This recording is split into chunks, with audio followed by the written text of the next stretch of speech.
Hi, even though exercise 10-3A may not have been assigned to your homework, and I'm saying may not, when I'm recording this, it is not, but I might add it in the future and I don't want to re-record this video. So exercise 10-3A, very important in my opinion, is you start your study in cost accounting.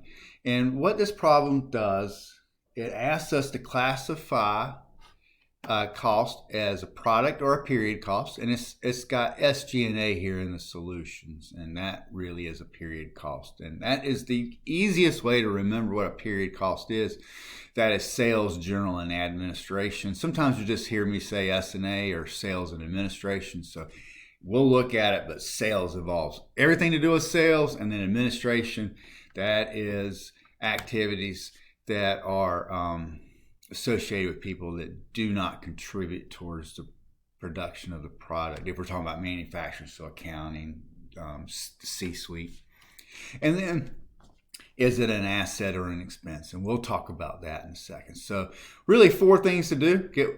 Pick one of these two, and that's what we'll do for this problem. So wages of production workers. A lot of times instead of saying direct labor, they'll say production workers. Wages of direct labor, wages of production worker, that is a product cost. And as you recall, product workers or direct labor, direct materials, and overhead go into product cost, or it's treated as inventory cost, and inventory is an asset until the inventory is sold. Advertising, anything to do with selling,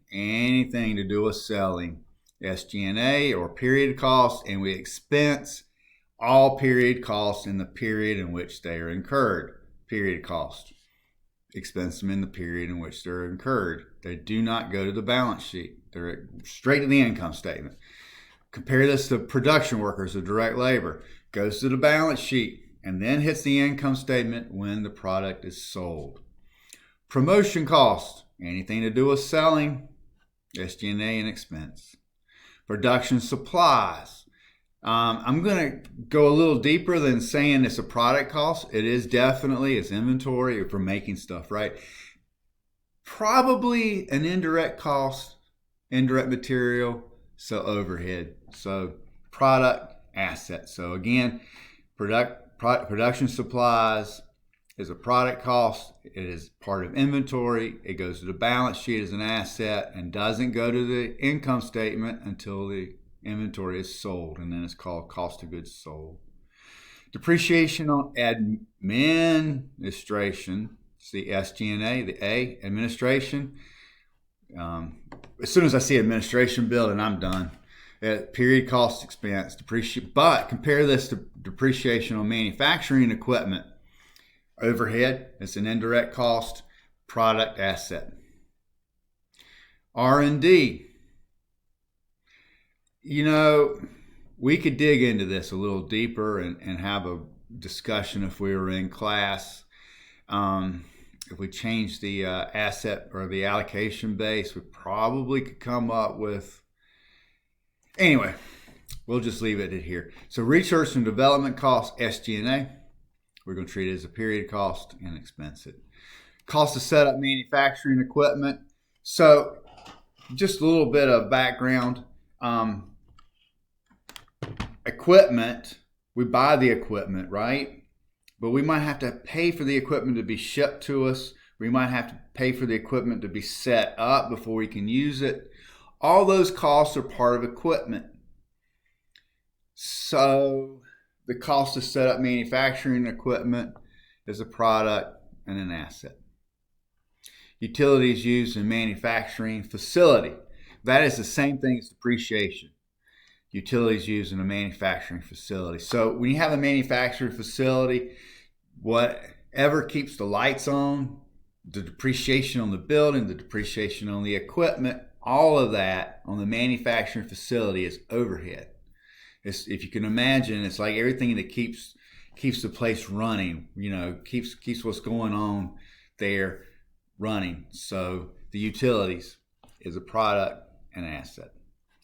Cars for, here's your magic word, sales staff.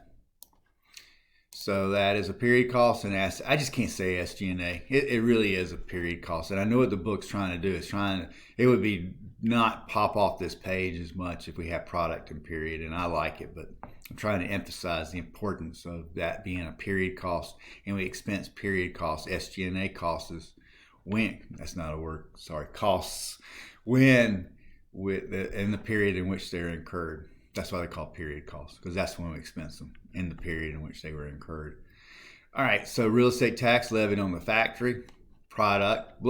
It's not here, but we're going to add it. Real estate tax levied on the administration building, SG&A expense. General office supplies, general office.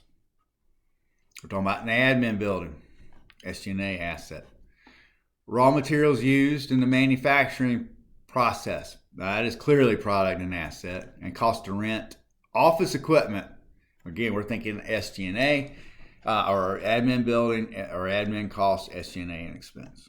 All right, so this is important. I think making sure that you can recognize and are familiar with cost items like these and knowing that they're a product and a period cost. And I think it would be worthwhile.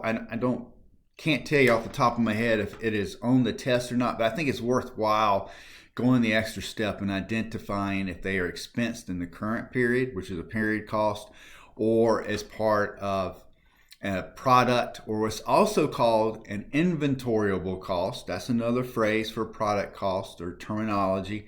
And that inventoriable cost hits the balance sheet as an asset. Inventory is an asset and is not expensed until it is sold.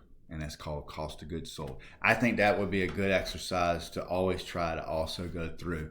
It helps solidify the treatment of these costs as you work on other parts of Chapter 10.